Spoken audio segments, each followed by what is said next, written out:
Bienvenidos a Acción y Reacción, un podcast de análisis y opinión, un recorrido por la actualidad y la coyuntura política nacional e internacional. Conduce Felipe Mendoza. Para comentarios y opiniones, contáctenos a través de Twitter o Facebook en @FelipeMendozaCo. Bienvenidos. Un saludo para todos ustedes, mis queridos amigos de Acción y Reacción. Hoy con el episodio número 9 de este podcast de análisis y opinión. Hoy tenemos un punto importante de reflexión frente a lo que está pasando entre la relación de la Organización de las Naciones Unidas, la ONU, y el gobierno nacional en cabeza del presidente Iván Duque. Nos parece pertinente hablar de este tema porque a partir de esta reflexión vamos a entender por qué en este momento el país, Colombia, está sufriendo una transición muy importante hacia una refundación estructural o tal vez hacia la reconcepción de un nuevo esquema de gobierno alineado con una polarización, unos extremismos que han venido sembrando históricamente en nuestro país. Para empezar nuestro análisis del día de hoy, quiero hablar un poco del juego de roles. Cuando hablamos de juego de roles, hablamos de lo que vulgarmente, o no, más bien yo diría lo que la sabiduría popular determina o califica como cada loro en su estaca.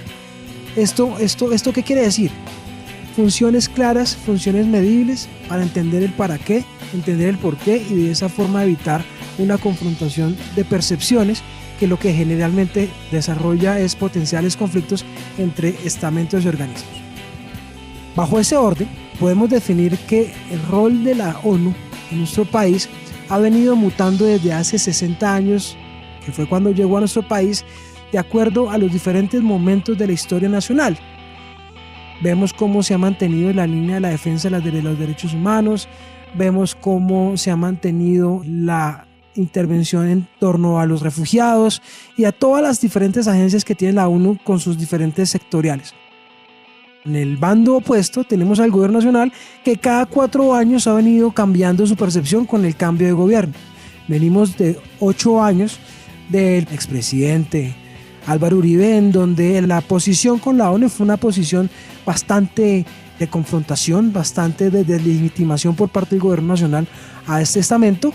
Pasamos a un gobierno del expresidente Juan Manuel Santos, en el cual lo vimos como un potencial aliado en torno al proceso de paz, y ahora en estos 4 años que tiene el presidente Iván Duque, vemos nuevamente la posición contrapuesta con las Naciones Unidas. ¿Qué genera estos roles? Primero, la posición de partido. Segundo, los intereses y motivaciones de cada uno de sus objetos misionales. El objeto misional de la ONU es salvaguardia de la dignidad y de los derechos humanos de los territorios en intervención. ¿Cuál es la percepción y cuál es el objetivo misional del Estado colombiano? Proteger y salvaguardar la dignidad de los connacionales bajo el enfoque de gobierno, el cual muchas veces está en contradicción de lo interpretado del objeto de Naciones Unidas. ¿Esto qué nos da? Un primer punto de quiebre, de choque frontal y de muchas veces de inflexión entre los dos procesos. ¿Qué nos está proyectando? Que históricamente se genere un peso histórico de inflexión y confrontación. Ustedes dirán, a este Felipe sí le gusta inventar poco palabras reforzadas, pero digamos que sí, pero es necesario también hablar con cierto punto de crudeza y de nivel académico para que no se quede esto en una simple especulación. ¿Por qué inflexión? Porque siempre las posturas de la ONU siempre están dirigidas hacia el corazón del Estado colombiano, hacia el comportamiento del Estado colombiano en relación a los temas específicos. ¿Y por qué confrontación? Porque al verse atacado el gobierno nacional o al verse tocado en su corazón, pues hay una reacción normal. Acuérdense que ante toda acción siempre va a haber una reacción que se puede medir y se puede prevenir, pero siempre va a existir. Bajo esa lógica que hemos acabado de exponer, es importante recordar a los oyentes qué está pasando hoy. ¿Por qué la pelea? ¿Por qué el cruce de acusaciones del gobierno a la ONU de descubrirse en la política de Estado, de extralimitarse en la función del tratado? Bueno, en fin, les cuento que la oficina de la ONU enfocada a los derechos humanos anualmente saca un informe en el cual determina la situación del Estado colombiano frente a los derechos humanos desde 1997. En este momento el representante es Alberto Bruni, y con el informe de este año y con el informe que sacan en estos días, pues se va a evidenciar una situación de derechos humanos bastante complicada. 36 masacres, 133 muertos, un aumento del 50% de mujeres asesinadas, un incremento sustancial en la violación de derechos humanos que no hay que dejar pasar. Creo que la posición de Naciones Unidas frente a la situación de derechos humanos es muy contundente al afirmar que Colombia pasa por un momento de transición grave en temas de derechos humanos y que esto de una u otra forma está relacionado con el proceso de paz.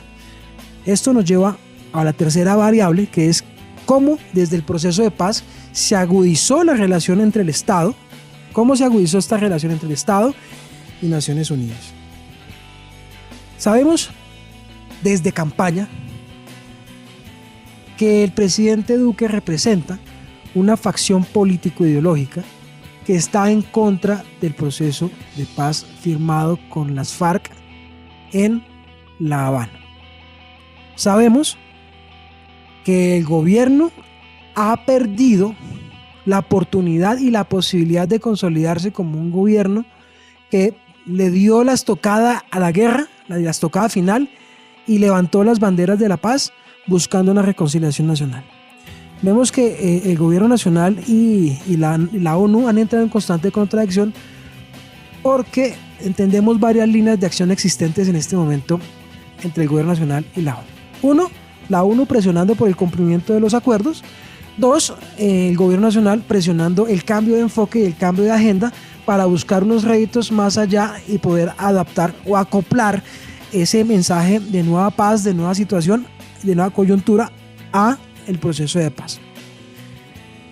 Grave esto porque evidentemente a título personal puedo determinar una línea que el gobierno nacional ha fracasado en su tema de paz y que está a punto de entrar en una situación de no retorno, porque a 2 años, 3 años del incumplimiento y de la no prevención de potenciales válvulas de escape del proceso de paz, está generando una desconfianza y un descrédito del proceso ante la opinión pública nacional como internacional. Pero ¿por qué también vemos que esto se ve? El gobierno nacional se puede afirmar que ha fracasado en torno a la consolidación del proceso de paz. Existen muchos vacíos, existen muchas confrontaciones hacia la Justicia Especial para la Paz y existen muchas voces que piden el rompimiento y que piden echar para atrás todo este proceso que se hizo. Hasta un par de congresistas del Centro Democrático pidieron al Consejo Nacional Electoral iniciar un proceso de referendo o plebiscito en donde se le quería preguntar a los colombianos si querían acabar con el bloque constitucional de los acuerdos de paz. ¿Esto a qué nos lleva? A hacer una reflexión frente al rol y a la posición del Centro Democrático frente a los acuerdos de paz. Yo lo resumo en 3 puntos que, más allá de enfocar y de promover la ruptura institucional con la gente y con Naciones Unidas, lo que busco es evidenciar esas posturas que nos han hecho daño a los colombianos. Primera postura, inconveniente para el gobierno y para la relación con la ONU y para el proceso de paz: la radicalización. Cuando uno radicaliza, elimina cualquier tipo de sesión, elimina cualquier tipo de conversación y de generar puntos de acuerdo que le permitan salir avante en los procesos. ¿Cuál es el objetivo del gobierno? ¿Cuál es el objetivo de la ONU? ¿Cuál es el objetivo de la sociedad civil? Esos son puntos que tenemos que revisar y tenemos que consolidar. Si logramos tener un objetivo común desde la sociedad civil que represente el gobierno nacional, que fue el que nosotros elegimos, podríamos determinar y podríamos proyectar un escenario de reconciliación y reconstrucción del tejido social colombiano. Segundo punto, cuando hay radicalización, hay polarización. Cuando tú polarizas, generas confrontación y generas enemigos naturales. Cuando generas enemigos naturales, tu vecino deja de ser un vecino a un potencial mamerto castresavista o un paraco fascista en nuestro país. Y por otro lado, tenemos un elemento que yo llamo la estrategia del discurso limón, que es echarle limoncito a la herida. ¿Se acuerdan cuando decían las abuelas que la herida había que limpiarla, pero que había que mantenerla viva? Pues aquí hay muchos sectores de derecha y de izquierda, de las mal llamadas izquierda y derecha y de izquierda, que se han encargado históricamente de revivir conflictos entre los colombianos en diferentes matices, evitando de esta forma una unidad nacional. Una unidad nacional que solo la hemos visto medianamente con espectáculos deportivos, y eso que entra en duda porque cada vez que ganamos algo como colombianos siempre hay muertos. Entonces creo que esa herida permanente, ese resentimiento, ese cruce de necesidades de ver a mi vecino como el enemigo son las que han contribuido a esa radicalización y por ende a esa polarización. 3 elementos que creo que el Centro Democrático ha venido trabajando como parte de su narrativa preelectoral y de estabilización en el poder, que creo que ya están entrando en un proceso de crisis y de legitimidad entre los colombianos. Creo que muchos sectores de la sociedad colombiana está entrando en desvirtuar los radicalismos y está buscando una posición de sensatez y de acoplamiento de unidades y de comunes denominadores que permitan una solución más allá del odio, de la confrontación y de la manipulación que tanto daño nos hace. Y mire, les vuelvo y les digo, la manipulación no solamente es de la izquierda, sino también de la derecha. Todo el mundo manipula según su agenda política. Y recuerden que los extremos políticos siempre se necesitan entre sí y se oxigenan entre sí. Entonces, pónganse a pensar, ¿estaría Uribe en su alta posición si no existiera Petro? ¿O existiera Petro si no existiera Uribe? No, hombre, mire, hay que ver la vida no con los extremos, sino con los matices que necesita todo el colectivo. Último punto de esta reflexión. Vemos cómo nosotros, aquí en nuestro país, estamos siendo actores principales de una estrategia sistemática de cambio estructural del Estado colombiano. Ustedes dirán, este tipo ¿qué está diciendo? Y lo que les estoy diciendo es que el Estado colombiano está cambiando, la sociedad colombiana está cambiando de principios y de códigos comunes y está aterrizando a una nueva narrativa. Revisen la ley de financiamiento, a quién le conviene, a quién no le conviene y quién se viene afectado y quién se viene beneficiado. La reforma política, reforma judicial, una sola corte, un solo órgano legislativo. La necesidad de legitimar el rol y el papel de los organismos multilaterales en el país. La necesidad de reescribir la historia de nuestro país. Y por último, un elemento que es muy importante y que cabe para otra reflexión que la haremos más adelante, y es el voto militar. Unir política con fusiles. Estos elementos, si uno los mira a detalle y logra identificar puntos de enlace, nos va a evidenciar lo que les estoy diciendo.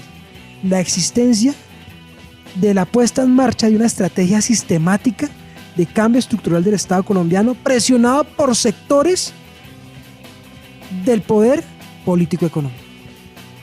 Revisemos hacia dónde vamos. Este podcast está diseñado básicamente para hacer reflexión, para dejar elementos de análisis. La verdad no quiero que ustedes piensen de una u otra forma porque no me interesa.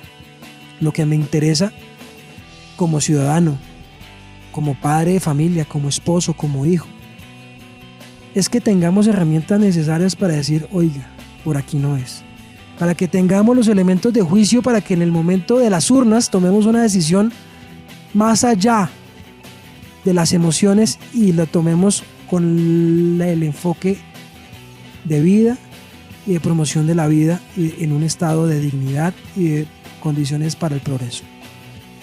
Con esto termino, con esto quiero agradecerle a cada uno de ustedes porque cada vez que sacamos un episodio me mandan su mensaje. Oiga, Felipe, qué nota, muy chévere. Gracias. De verdad que esta iniciativa uno se va encontrando gente que le va dando la mano. Ustedes, desde su celular, desde su computador, desde la plataforma almargen.co donde estamos posicionando este podcast. A mi panita en la producción técnica, Daniel Parra. A Positiva, quien nos presta las instalaciones para grabar con última tecnología este podcast. Muchas gracias. Quiero iniciar una etapa también en el podcast en donde ustedes sean quienes orienten los textos, orienten los temas. Estamos en la capacidad de analizar, estamos en la capacidad de brindar líneas de análisis sobre la percepción también de ustedes. Me interesa saber qué les interesa. Entonces ya saben, ya tienen nuestras redes, @FelipeMendozaCo. Estamos en Twitter, en Facebook y en Instagram. También podríamos hacer charlas, pero aquí estamos para escucharlos. Que esto no sea un monólogo, sino sea algo de doble vía. Entonces, muchas gracias por su tiempo, muchas gracias a Daniel por la producción y nos vemos en otra oportunidad. Y recuerden, Felipe Mendoza fue el episodio 9 de Acción y Redacción, un podcast de análisis y opinión. Gracias por acompañarnos. Hasta aquí en Acción y Reacción, un podcast de análisis y opinión. Envíe sus comentarios a la cuenta de Twitter o Facebook @FelipeMendozaCo y recuerde que tenemos una cita cada 15 días o cuando sea necesario para analizar la actualidad política nacional e internacional y aportar desde la sensatez en el debate nacional. Muchas gracias y hasta pronto.